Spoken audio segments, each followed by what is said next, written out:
श्री कृष्ण कहते हैं, हर व्यक्ति खुद ही अपना मित्र है और खुद ही अपना शत्रु। आत्म संयम से व्यक्ति खुद को ऊंचाइयों तक पहुंचा सकता है और आत्म विनाश से वो खुद का पतन कर सकता है। श्री कृष्ण कहते हैं, जो हुआ वो अच्छे के लिए हुआ, जो हो रहा है वो अच्छे के लिए हो रहा है, जो होगा वो भी अच्छे के लिए ही होगा। जीवन में किसी भी घटना को लेकर चिंता मत करो, सब कुछ ईश्वर की इच्छा से ही हो रहा है। श्री कृष्ण कहते हैं, हर व्यक्ति खुद ही अपना मित्र है और खुद ही अपना शत्रु। आत्म संयम से व्यक्ति खुद को ऊंचाइयों तक पहुंचा सकता है और आत्म विनाश से वो खुद का पतन कर सकता है। भगवान श्री कृष्ण ये भी कहते हैं, क्रोध से भ्रम उत्पन्न होता है, भ्रम से बुद्धि व्यग्र हो जाती है। जब बुद्धि व्यग्र होती है तो तर्क नष्ट हो जाता है और जब तर्क नष्ट हो जाता है तो व्यक्ति का पतन हो जाता है।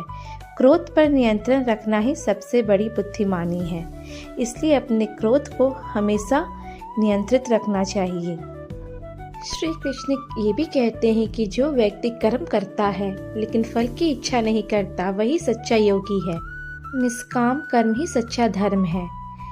तो श्री कृष्ण ये भी कहते हैं कि अपने कर्म पे भरोसा रखो, फल की इच्छा मत करो। श्री कृष्ण कहते हैं, समय से पहले और भाग्य से ज्यादा किसी को कुछ नहीं मिलता। धैर्य रखें, जो भी आपके लिए सही है वो सही समय पर मिलेगा। भगवान श्री कृष्ण कहते हैं, सुख दुख लाभ हानि जय पराजय को समान भाव से स्वीकार करो, यही सच्चा योग है। जीवन में हर परिस्थिति को धैर्य पूर्वक अपनाना ही सच्ची समझदारी है।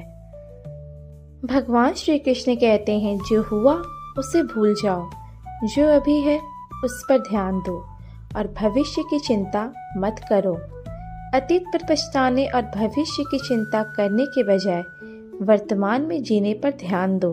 भगवान कहते हैं, मनुष्य अपने कर्मों से महान बनता है, जन्म से नहीं। आपका कर्म ही आपकी पहचान है, न कि आपकी जाति या जन्म। इसीलिए अपना कर्म अच्छा करो।